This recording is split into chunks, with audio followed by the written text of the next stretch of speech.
Hello guys, welcome back. पिछली virtual class में हम surface roughness and surface finish के बेसिक्स के बारे में बात कर रहे थे। उसी को कंटिन्यू करते हुए आज हम सरफेस रफनेस के मैथमेटिकल एक्सप्रेशंस या मैथमेटिकल मेजर्स की बात करेंगे। तो चलिए आज शुरू करते हैं surface roughness and surface finish. पिछली वर्चुअल क्लास में हमने देखा कि किसी कंपोनेंट के एक्सटीरियर पोर्शन जिसे सरफेस कहा जाता है, टेक्निकली जिसे सरफेस टेक्सचर नाम दिया गया, तो चार फीचर्स के द्वारा बताया जाता है, जिनमें पहला था सरफेस रफनेस, दूसरा था वेवीनेस, तीसरा था ग्लेज, चौथा था flaws. Most commonly surface texture को बताने के लिए सरफेस रफनेस को बताया जाता है, यानी सरफेस रफनेस बहुत ही इंपॉर्टेंट पैरामीटर है। हमने देखा था कि स्मॉल स्पेसिंग में नॉमिनल सरफेस से जो डेविएशन हो रहे हैं उनको अकाउंट किया जाता है सरफेस रफनेस के द्वारा। सरफेस रफनेस को बताने के लिए रफनेस हाइट और रफनेस वेट बताई जाती है। कई बार हम सरफेस रफनेस की बजाय सरफेस फिनिश की बात करते हैं। हम कह सकते हैं कि सरफेस रफनेस या सरफेस फिनिश इंटरचेंजेबली यूज किए जाते हैं। कई दफा हम सरफेस रफनेस बोलेंगे, कई दफा हम सरफेस फिनिश बोलेंगे, तो दोनों एक ही बात है। बस अंतर इतना है, जब हम सरफेस रफनेस की बात करेंगे तो हम डेविएशन की बात कर रहे होते हैं, और उन डेविएशन के मेजर के हिसाब से कि रफनेस ज्यादा है तो सरफेस फिनिश कम होगी, और अगर डेविएशन कम है तो सरफेस फिनिश अच्छी होगी, बेटर होगी। सो हम कई बार सरफेस रफनेस बोलेंगे, कई जगह हम सरफेस फिनिश बोलेंगे, तो दोनों एक ही बात है। Both can be used interchangeably. Surface roughness, जिसे हम सिंपली रफनेस भी कहते हैं, तो वर्कपीस की नॉमिनल सरफेस से वर्टिकल डायरेक्शन में जो डेविएशन है इनके द्वारा बताया जाता है। That mean we can say surface roughness is the average of the deviation in vertical direction from the nominal surface over a specified or considered surface length. Surface roughness को समझने के लिए यहाँ पर हमने प्लेन शो किया हुआ है, जिसमें हमने सरफेस की कंसिडर्ड लेंथ को एक्सेस से डिनोट किया गया है, वहीं वर्टिकल डायरेक्शन को वाई एक्सेस से डिनोट किया है। And this line is representing the nominal surface of the part. So this is the nominal surface, और इस nominal surface से vertical direction में जो actual surface पर जो deviation है, that is surface roughness।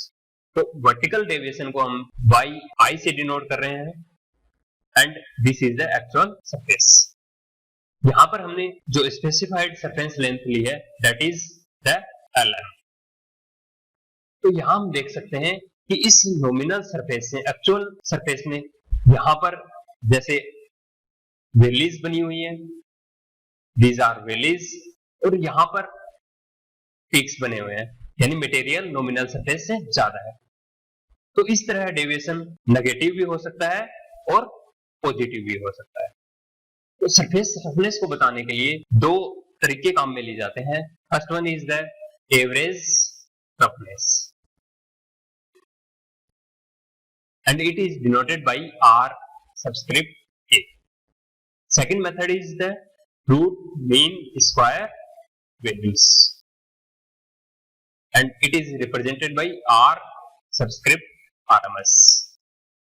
Average roughness यानी स्पेसिफाइड सरफेस लेंथ में नॉमिनल सरफेस से वर्टिकल डायरेक्शन में जो डेविएशन है उनका एवरेज, और इसे मैथमेटिकली रिप्रेजेंट करने के लिए हम कह सकते हैं कि area under this deviation curve divided by this specified length, and to express it mathematically we can say RA equal to integration.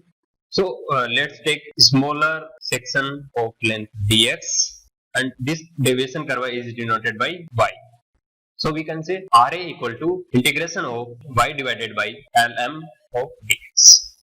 If we take it 0 and this is lm, so 0 to lm, 0 to lm. तो average roughness RA को y divided by lm times dx integration over 0 to lm, यानी इस curve के under जो area है उसे lm से divide करते हैं, that gives a surface roughness average value.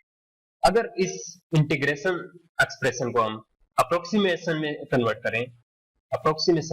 करें तो we can write RA equal to summation of yi modulus of yi divided by n, where I is from i equal to 1 to n।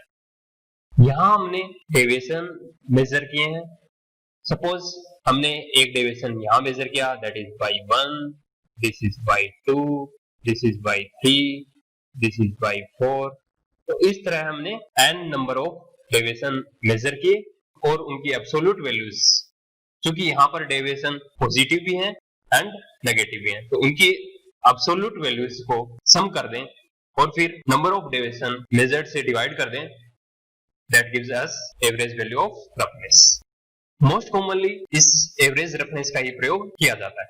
कई बार हम root mean square value का भी प्रयोग करते हैं, और इसे समझने के लिए हम कह सकते हैं कि root mean square value is the square root of the mean of the square deviation over the specified और कंसीडर्ड सरफेस लेंथ। अगर हम इस रिवर्स में जाएं, स्क्वायर इट मीन जो डेविएशन हम मेजर कर रहे हैं उनका स्क्वायर करना है, देन उनका मीन करना है, देन रूट निकालना है। सो RMS value is the square of this deviation and its mean, so divided by n and summation are equal to 1 to n, and then square root of this mean. This value gives us root mean square value of surface roughness. यहाँ ध्यान देना जरूरी है कि हम root mean square value में जब square कर रहे हैं तो जो डेविएशन ज्यादा है वो यहाँ पर डोमिनेट करेंगे, जिसके कारण रफनेस की RMS वैल्यू एवरेज रफनेस से हमेशा ज्यादा रहेगी। So we can say RMS is always greater than RA। हम यहाँ पर जो डेविएशन मेजर कर रहे हैं वो स्पेसिफाइड लेंथ LM पर मेजर कर रहे हैं। ये जो स्पेसिफाइड लेंथ है ये बहुत ही स्मॉल होती है, स्मॉल और फाइनली स्पेसिंग है, लेकिन आप कह सकते हैं कि ये स्मॉल और फाइनली स्पेसिंग में वेवीनेस के मेजर को भी इंक्लूड किया जा सकता है। That mean during our measurement of surface roughness we can consider the surface waviness. तो इस डिफिशिएंसी को दूर करने के लिए हम एक पैरामीटर डिफाइन करते हैं, that is cut off length. And cut off length is the sampling distance along the surface, यानी जब हम सरफेस रफनेस को मेजर करने के लिए जो सैंपल्स लेंगे तो वो हम इस कट ऑफ लेंथ से कम पर ही लेंगे। And commonly used cut off length is 0.8 millimetres. तो जब हम कट ऑफ लेंथ में डेविएशन का मेजरमेंट करेंगे तो सरफेस वेवीनेस को कंसीडर नहीं कर पाते। अब आप इन फार्मूले में देख रहे होंगे कि सरफेस रफनेस को हम क्वांटिटीली एक्सप्रेस कर रहे हैं तो इसकी यूनिट भी होगी। तो सरफेस रफनेस या सरफेस फिनिश को माइक्रोमीटर में बताया जाता है, यानी यूनिट ऑफ सरफेस रफनेस और सरफेस फिनिश इज माइक्रोमीटर और माइक्रोन।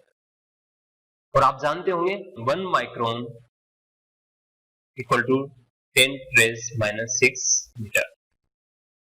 क्योंकि हम जानते हैं कि ये डेविएशन बहुत ही स्मॉल होते हैं, इसलिए इन्हें एक्सप्रेस करने के लिए माइक्रोन का प्रयोग किया जाता है। अब समझते हैं कि डिजाइनर ड्राइंग में सरफेस टेक्सचर को रिप्रेजेंट करने के लिए कौन से सिंबल का प्रयोग करता है।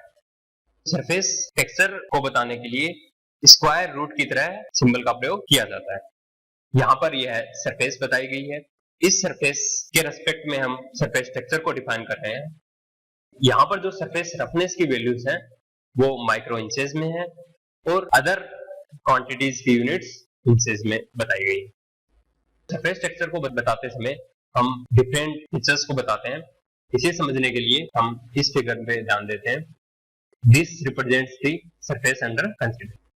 ये जो दो वैल्यूज दी गई हैं ये एवरेज रफनेस की वैल्यू है, जिसमें ये मैक्सिमम परमिटेड एवरेज रफनेस है and this is minimum roughness and it is expressed here in micro inches. इसे हम माइक्रोन्स में भी रिप्रेजेंट कर सकते हैं। इस चिन्ह के ऊपर हम वेवीनेस को बताते हैं। फर्स्ट जो नंबर है वो मैक्सिमम वेवीनेस हाइट को रिप्रेजेंट करता है, दूसरा नंबर है वो मैक्सिमम वेवीनेस विड्थ को रिप्रेजेंट करता है। इस लाइन के नीचे हम कट ऑफ लेंथ को बताते हैं। यहाँ ये ले सिंबल बताया गया है, दिस रिप्रेजेंट पैरेलल लेस, और ये maximum roughness spacing, that mean roughness width. कई बार हो सकता है डिजाइनर ड्राइंग्स में ये पैरामीटर, ये सारे फीचर्स न बताए, हो सकता है वो सिर्फ रफनेस ही बताए और ले symbol he. Now measurement of the surface roughness. There are various methods to assess the surface roughness, and they can be divided into three categories. First is the subjective comparison with standard test surfaces. यहाँ पर हम standard test surface से actual surface को compare करते हैं। Compare करने के लिए हम विजुअल इंस्पेक्शन साथ ही फिंगर नेल टेस्ट परफॉर्म करते हैं।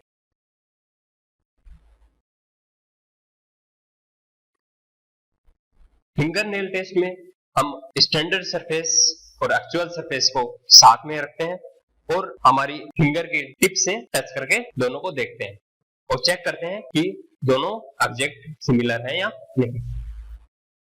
तो इस तरह स्टैंडर्ड टेस्ट सरफेस से एक्चुअल सरफेस को कंपेयर कर हम सरफेस रफनेस ज्ञात कर सकते हैं। क्योंकि ये टेस्ट सब्जेक्टिव है एंड ऑपरेटर की स्किल और एक्सपीरियंस पे बहुत ज्यादा डिपेंड करता है, so it is rarely used. Second method of measurement is stylus electronic instrument. इसमें हम इलेक्ट्रॉनिक इंस्ट्रूमेंट्स का प्रयोग करते हैं जिनमें स्टाइलस लगा होता है और उस स्टाइलस को एक्चुअल सरफेस पे राइड करवाया जाता है और इसके जो ऑसिलेशंस है, oscillation of this stylus is sent to the electronic equipment और ये इलेक्ट्रॉनिक इक्विपमेंट स्टाइलस के ऑसिलेशंस को रीड करता है एंड रफनेस को कैलकुलेट करता है। Third method is the optical techniques. यहाँ पर हम लेजर जैसी ऑप्टिकल टेक्निक्स का प्रयोग करते हैं।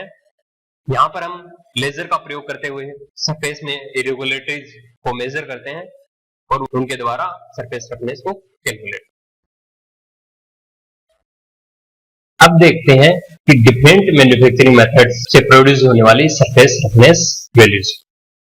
तो यहाँ दो टेबल्स दिखाई गई हैं जिनमें first column represents process, second column typically finish whether it is poor, good, medium और excellent, and third column represents toughness range. This first range represents toughness in micrometre and this range represents toughness in micro inches. तो आप देख सकते हैं कि casting के case में die casting and investment casting में सरफेस फिनिश अच्छी मिलती है सैंड कास्टिंग के अनुसार। अगर मेटल फॉर्मिंग की बात करें, cold rolling, sheet metal draw, cold extrusion में अच्छी सरफेस फिनिश मिलती है हॉट रोलिंग के अनुसार। मशीनिंग ऑपरेशंस जैसे boring, drilling, milling, reaming, shaping and planning, saying, turning में भी डिफरेंट तरह की सरफेस प्राप्त होती है। तो जैसा कि आप जानते हैं रिमिंग में हम बहुत कम मटेरियल रिमूव करते हैं और ये अच्छी फिनिश देता है, that is typically finish is good. हम अब्रेसिव कटिंग मेथड्स में ग्राइंडिंग को पढ़ चुके हैं जिसमें हमने देखा था grinding is the finishing operation, क्योंकि इसमें अच्छी फिनिश प्राप्त की जा सकती है यानी रफनेस बहुत कम होती है। 0.122 micron roughness can be obtained in the grinding, so here surface finish is very good. अब जो मेटल सरफेस फिनिशिंग मेथड्स पढ़ने जा रहे हैं वो होंगे honing, lapping, polishing, super finishing. तो यहाँ हम देख सकते हैं कि ये ऑपरेशंस में सरफेस रफनेस की वैल्यू बहुत कम है यानी 0.121 इन honing, 0.05 to 0.5 in lapping, 0.1 to 0.5 in polishing, 0.02 to 0.3 in super finishing। चूंकि यहाँ पर बहुत कम रफनेस या कहीं अच्छी सरफेस फिनिश प्राप्त होती है इसलिए इन ऑपरेशंस को हम सुपर फिनिशिंग ऑपरेशंस भी कहते हैं। यहाँ हम अगर कंपेयर करें तो लेपिंग में हम सबसे अच्छी सरफेस फिनिश, उसके बाद में super finishing, then polishing and honing. हालांकि ये जो रेंज दी गई है ये बहुत सारे प्रोसेस पैरामीटर्स, मैन्युफैक्चरिंग पैरामीटर्स पे डिपेंड करती हैं, तो ये वैल्यूज इनसे अलग हो सकते हैं। Next is the tolerance limits for different manufacturing method. Manufacturing method में गिवन टॉलरेंस को अचीव करना बहुत ही हार्ड टास्क होता है और ये टॉलरेंस डिफरेंट मैन्युफैक्चरिंग मेथड के अकॉर्डिंग डिफरेंट होती है।